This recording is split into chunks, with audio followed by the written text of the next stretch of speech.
Welcome, everyone. Thank you so much for joining. We are excited to have you here with us today. As you enter into the room, you are going to see a poll shortly on your screen. If you can share with us, how did you get your first job through the poll? So if you can please respond to the poll telling us, how did you get your first job? Given that we're going to be talking about social capital today, we thought this would be a fitting question to open us up. So welcome to folks that are joining. Thank you for being here. As you enter the room, please respond to the poll that you see on your screen to tell us, how did you get your first job?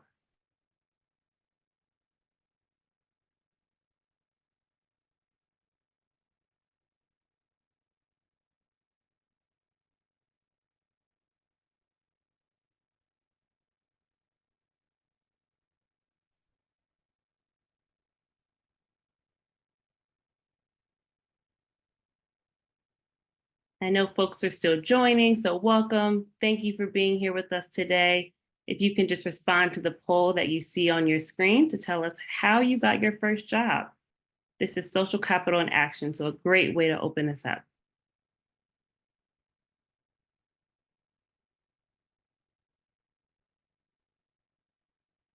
All right, we'll give it a few more seconds and then we'll jump in.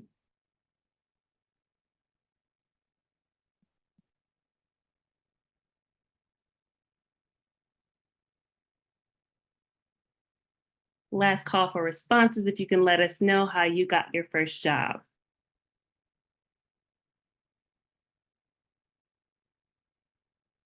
All right, we can close the poll. It was interesting because I saw lots of common themes.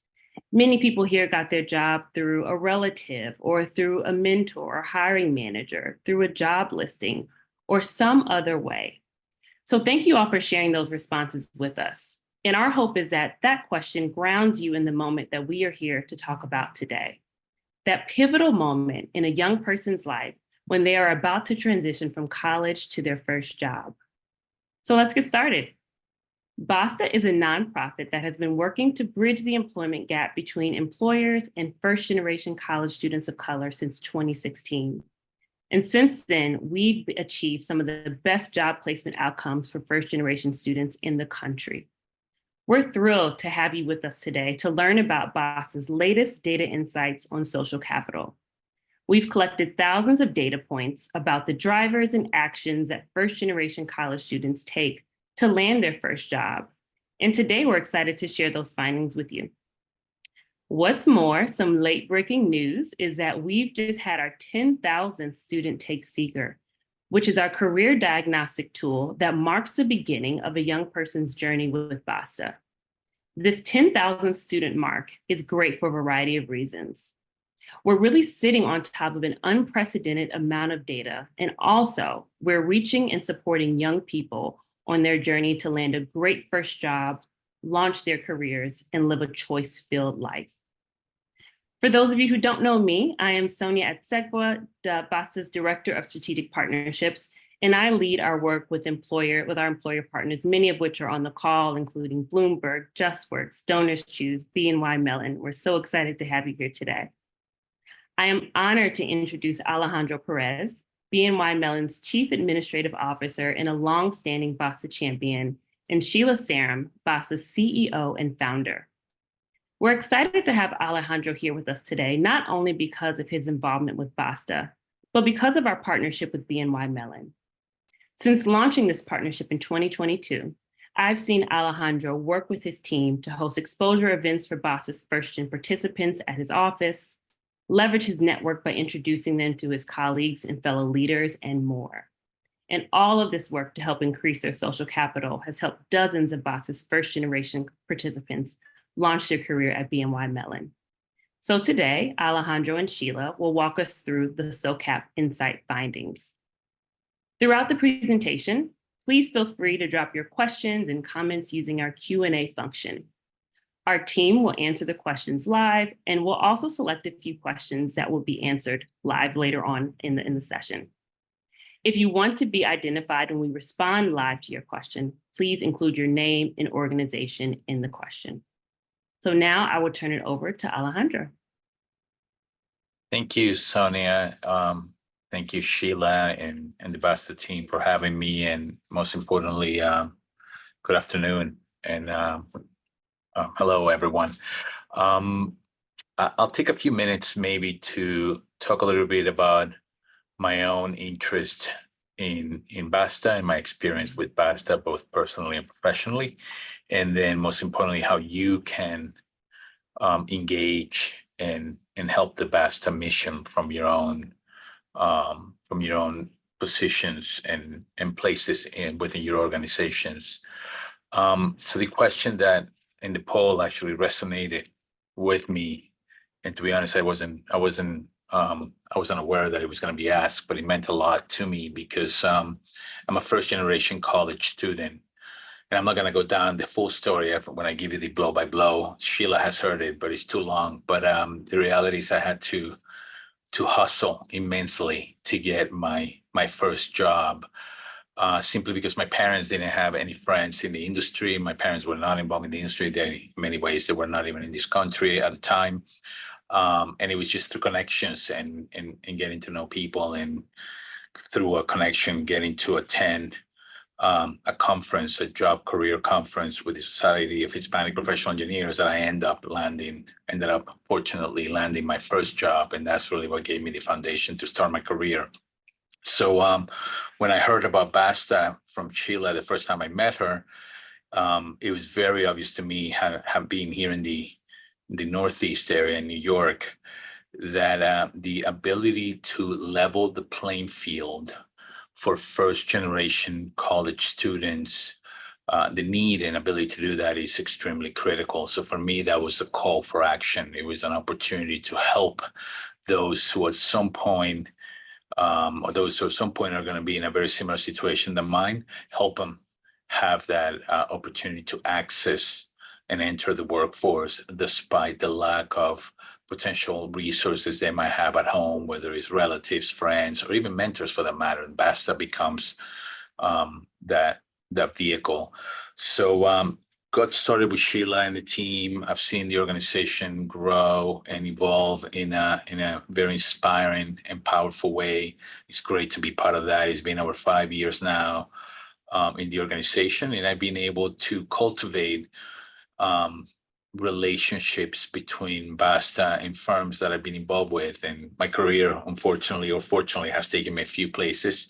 Depends on who you ask. If you ask my wife, it was a bit of a roller coaster. But if you ask me, it was a very good roller coaster. But when I met Sheila and when I first got introduced to Basta, I was at Bloomberg. Then I moved on to Encore, a startup firm and a fintech startup, and there also we established a relationship pretty quickly. And here I am in Bank of BNY Mellon, and we've managed to also build a strong partnership. And I would say that the way we've done that is I've been a passionate sponsor of what Basta is, who they are, what they bring to the table, and the value they bring, not just to their constituents, but the organizations I've been part of. I really believe is mutually beneficial when you can bring the talent that Basta is cultivating and putting and bringing together. When you bring them to organizations like Bank of BNY Mellon, because it's a talent that, if I can be honest, having been one of them, there is a bit of a scrappy nature, chip on shoulder, looking to prove, or at least that's the way I feel, and I see many of the Basta fellows feel that way, looking to prove our worth, no matter where you are. So I'm a big fan of that skill set, that character, and we've been extremely successful along the way, not only attracting the Basta fellows, but seeing them develop and succeed in our organization. But I would say this, and I say this very carefully, I've also seen how initiatives like these haven't worked, whether it is Basta or similar ones, and that is without the senior commitment it can quickly fade away.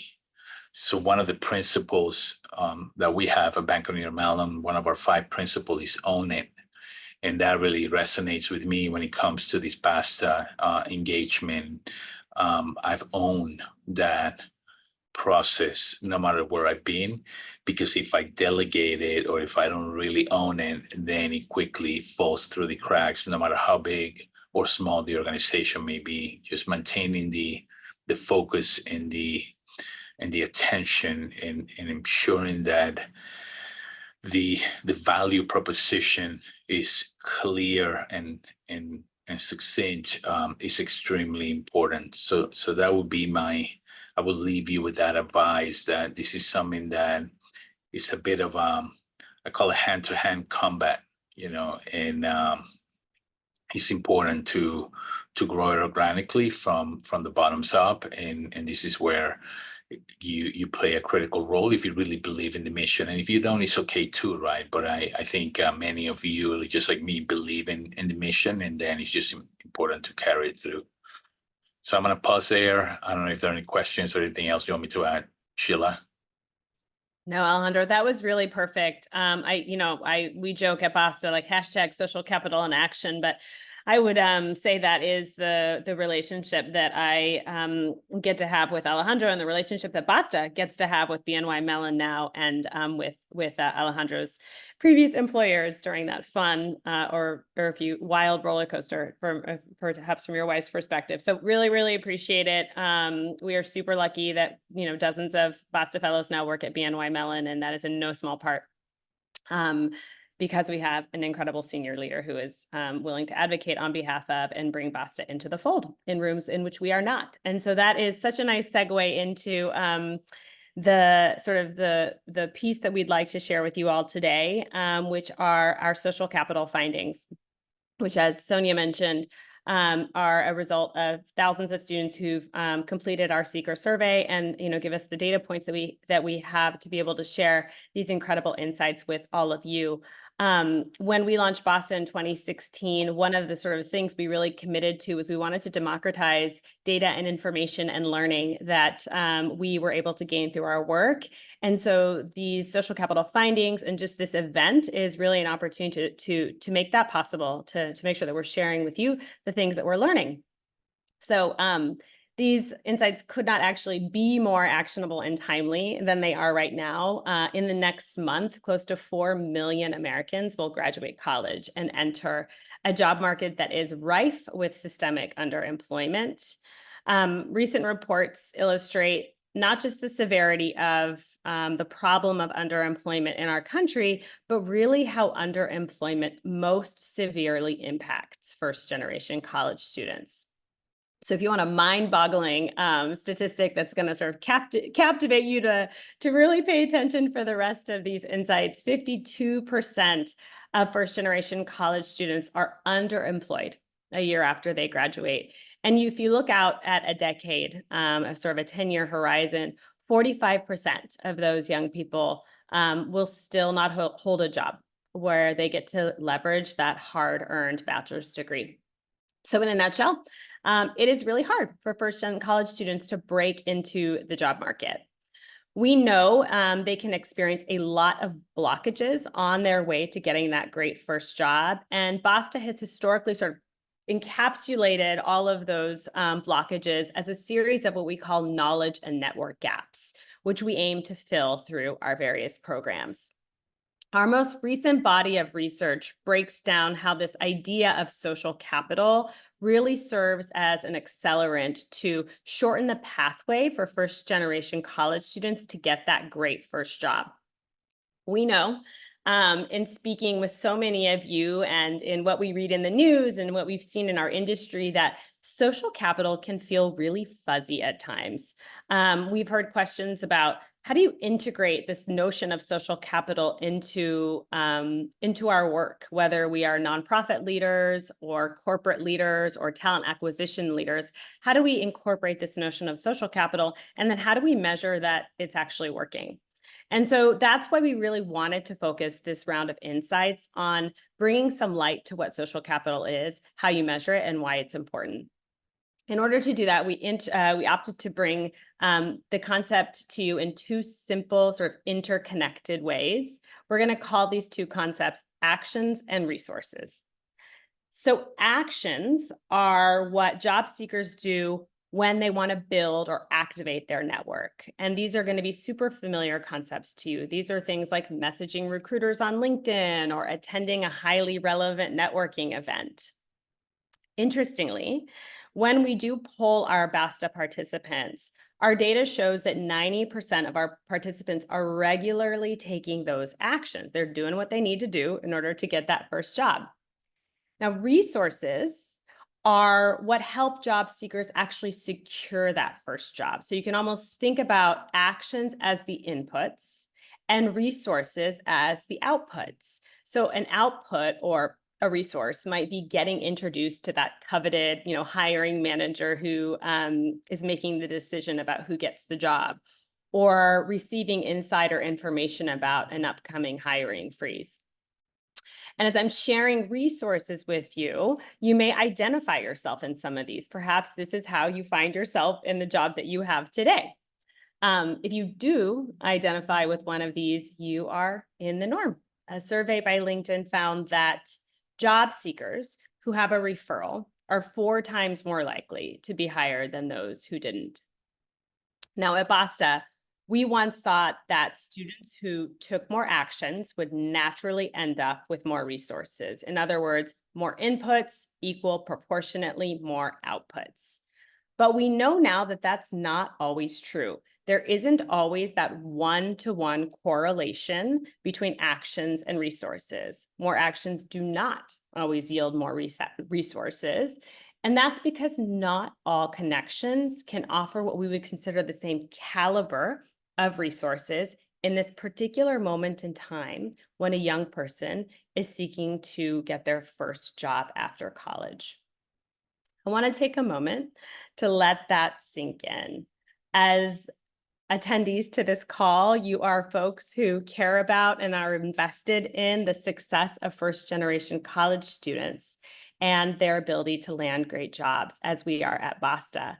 And so when we learned this piece of information, it was really imperative for us to go beyond speculation and understand, why isn't there a one-to-one correlation between actions and resources?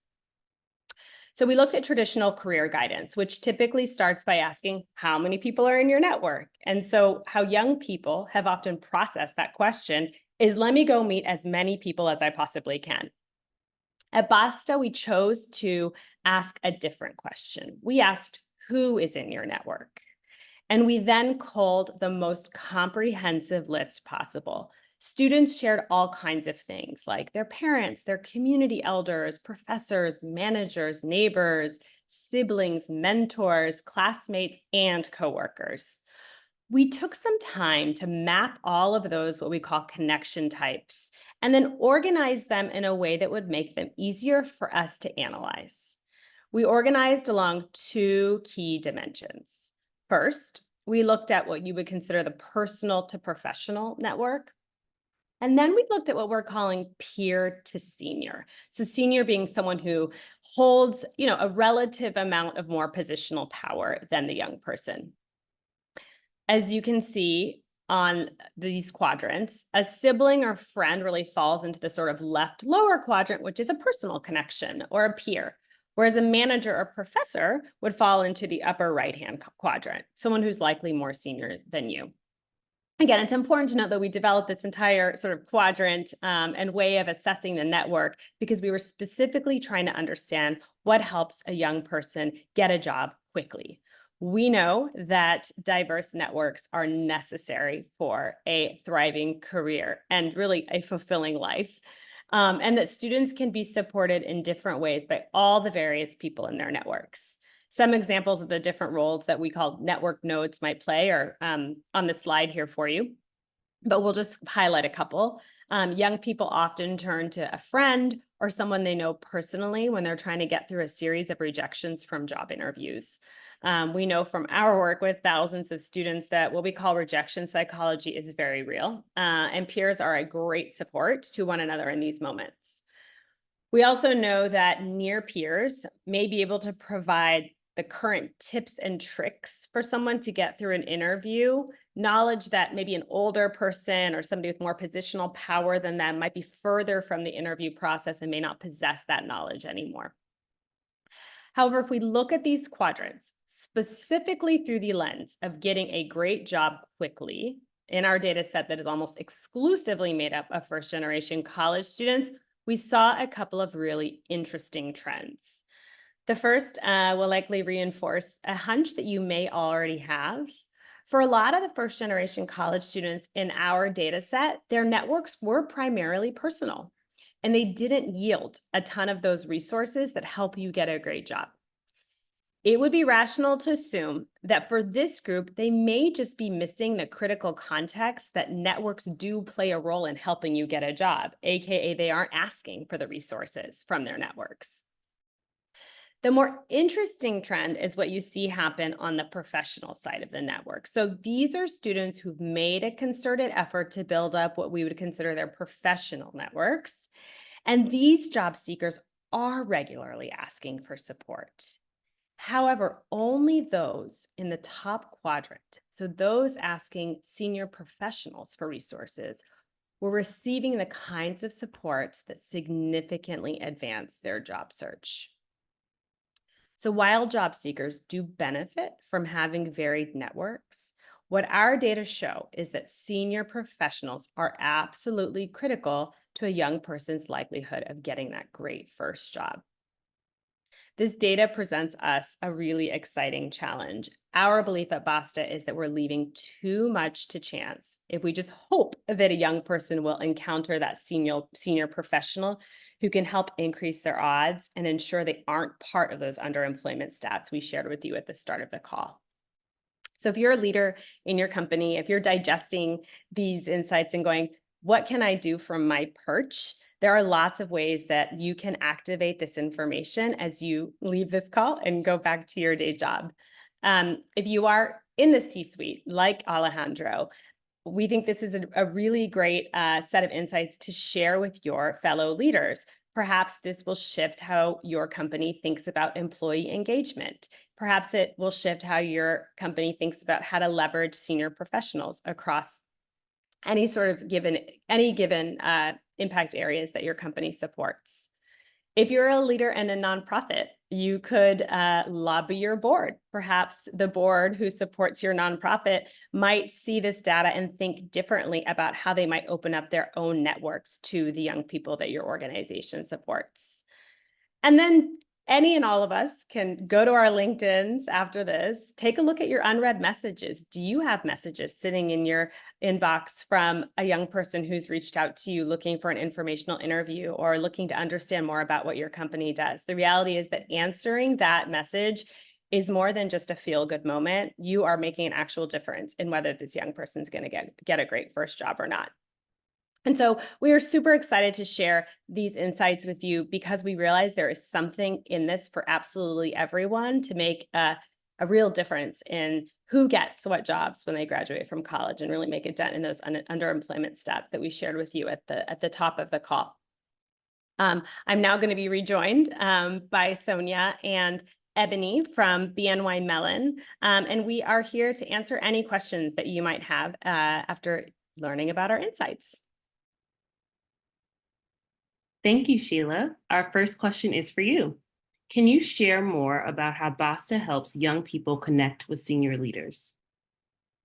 Yeah, that's a great question. And I'll share a couple of things. So Basta has a really, we have a really vibrant volunteer force, and we have a philosophical belief when we think about volunteers, which we share openly with anyone who volunteers with Basta. So one is, if you volunteer with Basta, we want you to share your networks as generously as you share your advice.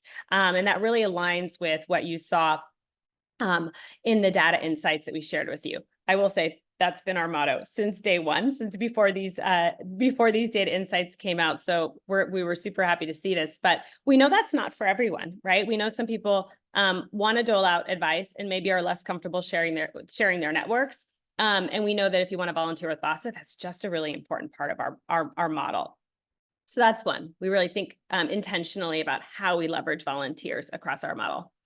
The other thing I would share is that we build in opportunities. If you participate in a Basta program, there's no way you're starting and ending with us without having some real intentional opportunities to meet senior professionals as part of our program model. Yes, we bring our alumni in to talk to our current participants. Yes, we love to bring other young people into our program. And we are super intentional that if you are joining a Basta program, you will at one point sit across from a senior professional and engage in a dialogue or a conversation that you have had time to prep and plan with a Basta coach in advance of that opportunity. So it's just really important for us that one, we share our philosophy with our volunteers so they get where we're coming from and they can decide if this is the right volunteer opportunity for them. Two, we build really intentional opportunities for young people to engage with senior professionals as part of our program model. And then if you're a part of the Basta Fellowship, to the point that Alejandro made earlier, we partner with employers, and part of our employer partnership model is that employers have the opportunity to actually hire Basta fellows. So those are just 3 ways that we really bring this to life in the Basta program. Thank you, Sheila. The next question is for Eboni.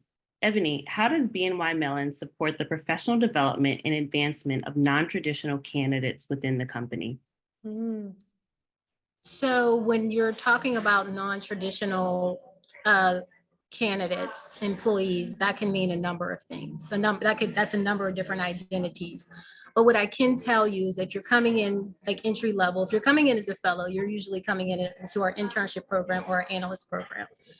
Just for lack of a better term, we definitely have wraparound services. I mean, we don't want you to come in and we expect you to just start working at a desk, working on big projects. We ease you into the process, but along the way, you get professional development opportunities. There's sessions. I believe that soft skills outweigh hard skills tremendously, because I believe that hard skills can be taught. You can teach me how to do an Excel spreadsheet, but the art of networking, the art of leadership, those are things that we definitely want to build students up when they come into the organization. So you're going to have the opportunity to have a mentor, someone that's a peer level, and also a senior mentor. As I mentioned, there's different development workshops. Being a non-traditional student too, there may be some imposter thoughts. I don't call it imposter syndrome. I call it imposter thoughts because they're the thoughts in your head that make you think you're not good enough. We definitely make sure that we help you, mitigate that. So there's a number of things that when we bring individuals into the organization, we definitely want to pair you up with someone that has a similar background. We want somebody that's relatable to you. So those are just some examples of what we do with non-traditional students, employees that come into the organization. And if I could just quickly, just on Eboni, the last point that you made about pairing entry-level folks with more senior people across BNY Mellon to serve as like a guide, a thought partner, somebody to bounce things off of. Our alumni have told us about that. And so that's really working. And so, our alumni that work at BNY Mellon, across multiple instances, I have had alumni tell me, oh, I reached out to my mentor, or my mentor left and I reached out to, the program and they paired me with someone new. And so I can't, it's like more social capital in action, right? It's like having somebody senior that's not in rooms that you're not in, or who can sort of help you sense make of things that might feel brand new to you because you're in a new workspace. And so I just want to name that that's something that we hear back from young people about BNY Mellon, just the strength of that one-on-one mentorship. So I can stamp that is working. Very true. Sheila, the next question is for you. What do we know about what senior professionals do that help students in their job search? For instance, are they advocating for them in the interview process? Do they give them advice, provide them with more connections?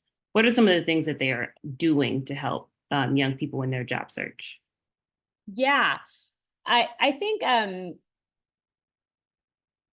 I'll start with what might feel very basic, but something that we build, I know, into sort of a lot of our training is they're putting themselves in the shoes of what it's like to be a young person, right? When you enter the world of work, there's like a whole new vocabulary you're learning. Who's ever heard of managing up until they start, a job?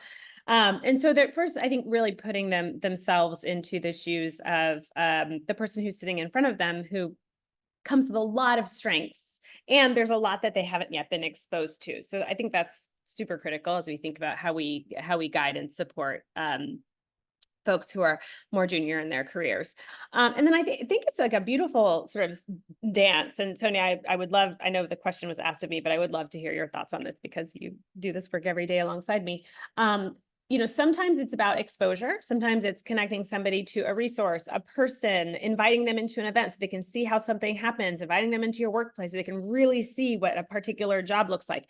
And sometimes it's about connecting them to an individual. And I think knowing when it's a moment of what we call exposure and when it's a moment to make a connection is something that we really rely on the professionals across our network to be thoughtful about, so that we can help to advance a young person's journey. That's why when Basta talks about social capital, we talk about it as sort of an interplay of knowledge and networks necessary to drive your job search forward. And sometimes there's a sort of a moment to help equip a young person to gain more knowledge. And sometimes there's a moment to equip them with a network. And so we really think about it as sort of an interplay across those two things. Yeah, and if I could add, I think we also encourage our young people to build relationships with people in their network. So we aren't just telling them to connect with them on LinkedIn and that's it.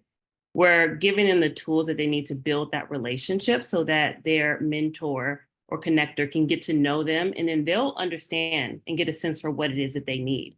And then they will then leverage their network or help them in the interview process, conduct mock interviews, whatever that need is. They're able to do that again because they're working to build an actual relationship, something that extends beyond a program or an event. That's a goal of building a network that can last them throughout their career. All right. So I have a question for either one of you or both of you, if you both want to respond. How does Basta partner with employers outside of hiring? So Sheila, I know you have many examples that you have seen throughout your time founding Basta, and then Eboni, given our work together as a team, would love to have one or both of you share your thoughts on that. Sure. So I think of Basta as a proxy for first generation college student. And I think of first generation college student as a proxy for hardworking, smart, creative, resourceful, committed, courageous, right? All the sort of adjectives that you would want to hear when you're hiring a new entry-level employee. And so that, I think, more than anything, what we want Basta to do is expose more people across this country to the magic that is a first-generation college student as an entry-level employee. And so I think when I think about our relationship with our incredible employer network, yes, I think about all of the exposure that young people have to jobs and companies and corporate offices that they wouldn't have had, or that would have been harder to come by, rather, without Basta. But I also think about the scores of employees who've now been exposed to a first generation college student who now know, man, I need to hire a first generation college student when I have a vacancy because I know what I'm going to get, right? So I want to name that I think is just as important in the work that we do as it is as exposing the young people to the companies, is exposing the scores of employees who maybe have never really engage with a first generation college student or know the story of a first generation college student, or don't know that someone like Alejandro, right, in their C-suite was a first generation college student. So that's such an important part of the work that we do. And so we could just call it employee engagement because that is what it is. But I think there's such an important role for employee engagement to play in driving equity across the companies that we get to work with. A specific example of something that we get to do with employers that has been really successful is short cycle mentorship programs. So we run with some of our companies quarterly mentorship cycles where an employee is committing to 3 months of mentoring a young person. Now that works for Basta because we're working with college students that are looking to get great jobs. So they're also looking for short cycle mentorship opportunities. But we find that that's really successful because both the young person and the employee or the mentor have a specific goal and they're driving towards it together, and it's on a short cycle, so the employee knows they can commit for the duration of the experience. And those things, those mentorship programs have been so unbelievably helpful because they allow young people to get exposed to different careers and industries that they wouldn't otherwise, and to build relationships with folks who will be there to vouch for them and support them beyond the sort of duration of the program that we're running together. And well, first off, I didn't know that there was a mentorship program between employers and Basta, so I would love to hear more about that offline. But what I can say as the employer is students always have access to us. You know, whether or not they got the job or not, or if they left the organization, they still have a connection with us. So if they want to talk to us about career development, you know, career advancement, hey, I'm gonna interview for this opportunity. Can you give me some tips and tricks to ace the interview? That's what you know, a little bit of what we provide. We've also engaged with Basta fellows and had them come to the BNY Mellon office in New York City. And there's just an opportunity for them to meet employees of BNY Mellon, network, you know, where that's the topic here, network. And one thing I can say about networking is someone told me a few years ago, your network determines your net worth. So you want to make sure that the people that you do have in your network and the individuals that you connect with, whether it's tangible or intangible, that they can, you know, be able to offer you something so that you can be, you know, better professionally. So I definitely wanted to get that in there. But we're always a resource. That's the only way that I can put it. You know, we build these relationships with these students, we build a relationship with Basta, and so we always want to be a lasting resource. Thank you, Eboni. The next question is for Sheila. What role can colleges and universities play in the conclusions from this research? Ooh, I love that one. Partner with Basta? I'm kidding. I'm not kidding, but partner with Basta. We talk to a lot of colleges who are thinking about this stuff all the time as well. And so I want to name, like, I think there's just some really, really incredibly committed folks across different colleges thinking about how can we animate our networks to work on behalf of our students. One of the things that we hear most often, and I'm super compelled by it, and you see some universities who are able to do this with more ease than others. So I'm not the person to be able to talk about the enabling conditions, but how are we really animating our older alumni, right? Near peer alumni can sometimes be easier to track down and get to sort of contribute to the mission of Basta or a college, but how are we engaging those older alumni and coming back and contributing to sort of the success of current students is something that I'm thinking a lot about. And maybe this data, right, is one of the ways in which colleges can compel their older and more successful alumni who are probably having a lot of folks pulling on them for different things, because this data shows, no, it matters. It matters if you come back. It matters if you sort of open up your networks. It matters if you take a call with a current student. So and one of the ways I can most see this data sort of being useful to our friends in higher ed is how do they unlock the contributions of some of their maybe older, more successful alumni. If you are New York based and connected to CUNY for a while there, I know CUNY was doing sort of the sort of CUNY alum that sort of on LinkedIn, and I was so surprised to hear about some of these folks who are household names who are also CUNY alum, not because that connection is a surprise, just because I didn't know and I live here. So that's probably the case for a lot of colleges. And so it's one of the ways where I think this could be really thoughtful and useful. Another thing that we're seeing in some colleges, and again, it depends on the college and their philosophy and how they want to think about sort of staffing up their career service team, is bringing industry leaders to actually work within career services or work across the college to support their students and getting great jobs. And so that naturally sort of opens up a network to have sort of former industry leaders and executives employed by the college. Again, there might be sort of different philosophical beliefs about that, but just in terms of how do you bring this to life in a college setting, there's the older alumni, again, because we know that senior professionals sort of do make more of a difference in the likelihood of getting a great job than a younger alumni. And then there's sort of the notion of bringing industry or private sector individuals to work at the college with the goal of helping their students get great first jobs, great access to internships, et cetera. Great.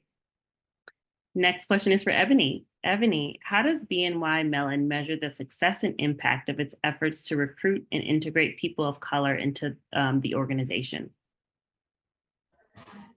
It's a good question. So what gets measured matters. So we do measure, so we have a number of data points. We measure, of course, we measure the individuals coming into the organization. We measure retention. How many years they stay with the organization. We also measure promotability, like have they been promoted or how many times have they been promoted within the organization. So now we do have a belonging and inclusion team. They definitely look at that data and they collaborate with us to see what we can do differently. If the numbers aren't strong, we need to find out, okay, what story is being told. If we have a number of individuals of color that are coming into the organization and they're only staying within 2 years, why is that? So then we have to dig into more data. So was it voluntary or was it involuntary? So that's another metric that we check. And if there's a problem, if there's an issue, then we have to do different studies. We have to do focus groups and whatnot to get to the bottom of, why the numbers look the way they do. So we do use extensive metrics to see if there is a pattern, if there's a pattern with certain groups, certain identities in the organization. And even, we check those metrics even when it comes to early in your career. If you're fresh out of college and, recent college grads aren't making it to their second year, why is that? And where are they going? If they want to disclose, you can always check on LinkedIn, but it's also too, where are they going? Are they going to a competitor or are they going into a totally different industry? Great. Thank you, Eboni. You have to have collect the metrics and have the goals around the metrics so you know how successful your efforts are. This question is for both of you. What advice do you have for a first-generation student to nurture authentic connections and move from transactional interactions to meaningful relationships?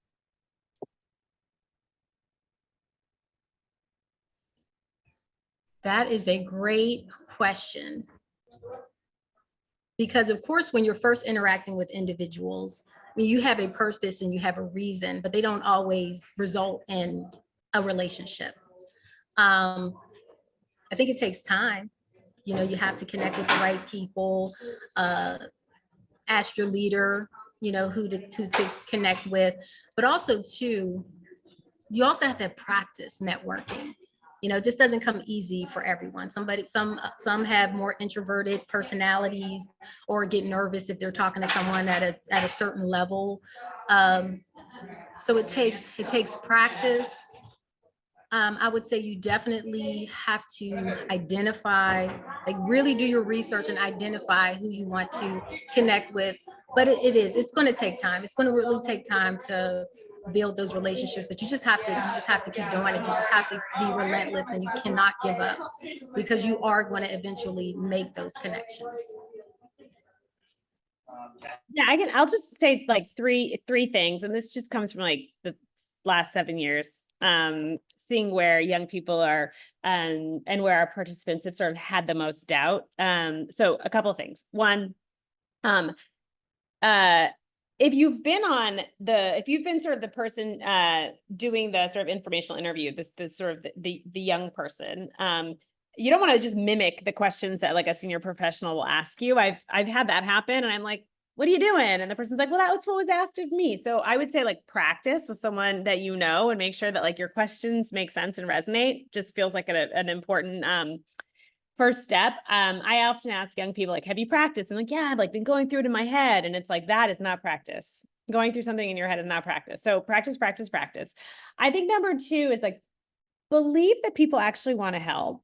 Another thing we hear young people say is, well, I emailed him like a month ago and he didn't get back to me. And we always say like 9 out of 10 times that lack of response has literally nothing to do with you. And it's probably like they just forgot, or they read it on the train, or they've been meaning to respond. So I think just to really double click on Eboni's point about, keep going back. You don't have to just go back once. And then I would just double click again. The third point around research, like make your questions as specific as possible. And that's, things that young people hear all the time. If you can Google it, don't ask it. If you can make it smarter with ChatGPT, that's my newest advice. Do that, because I've been doing that recently and it's been really helping.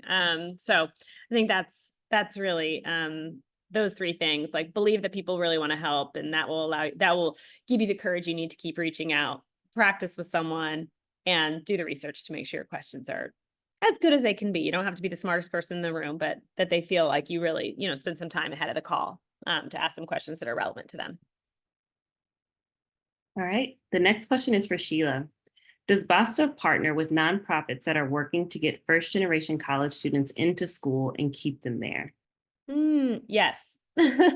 So yes, Basta partners with what we call like the college access and success ecosystem. And I say we call, we didn't make that term up, but yeah, we work with any organization that is working with college age youth, trying to support youth in, getting to college and making it through college, and then gaining success on the other side. So we often think of it as sort of like a partnership or a baton handoff, a little bit of both with the college access and success community. So that might be, a traditional college success program. We have lots of great ones here in New York. Shout out to Bottom Line, who was Basta's very first partner.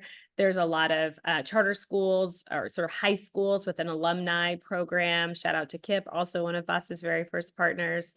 There's lots of sort of near peer advising programs across the country. Beyond 12 is a great one that does both in-person and remote coaching. So we work with all kinds of organizations that are supporting college age youth, because we do believe that sort of college advising and persistence coaching does feel different than career coaching. And, Basta's sort of lane is career coaching, and we know there are sort of experts in persistence coaching, and we like to work alongside them to make sure that we're providing young people, to use one of Eboni's earlier words, like the most robust set of wraparound supports as we can, because that transition both to college and then from college to work are, full of surprises and new things. And so we want to make sure we're being as thoughtful as possible about providing partnership. Thank you, Sheila. Quick follow-up to that. Do you work with early college high schools? Or early colleges and high schools as well? Do we work with early colleges and early college high schools? Community colleges and high schools. Yes. Yeah, we do. And we work with community colleges. We have not worked with early college high schools. Reach out to us. That sounds intriguing. All right. Does Basta plan to expand to other cities around the country? Yeah, fun surprise and fun fact. We are already we already do have a footprint all across the country. So we have a pretty intensive footprint here in New York. New York is home base. New York is where our fellowship is, and New York is where our first sort of community of employers are. And we run a virtual program. By virtual, I mean there's live coaches that teach the program, but it is accessible remotely. And we have participants from all across the country who do our discovery program. In fact, over 3,000 students this year who participated in our discovery program, which is really great because it means we can also meet the needs of employers across the country as well. So if we've got employers who are hiring in different places, we can now activate groups of students all over the country who have participated in Basta programming and gotten a little bit of that sort of like Basta magic. So they feel ready and prepared, and they've gotten the sort of knowledge and networks they need to be able to engage with those employers meaningfully. All right, thank you both. That was our last question. So we are going to close out. And as we're wrapping up, I want to let you know that every day we are gathering novel data points and insights on first generation success, and we'll regularly post our findings on LinkedIn. So to stay updated about these releases, please be sure to follow our LinkedIn page. You'll see a link in the chat now that you will see, so you can follow us on LinkedIn. If what we shared today hit a nerve and you want to amplify the message and findings with your leadership and colleagues, we're thrilled to share this hot off the press story from the 74 News on Basta's social capital findings.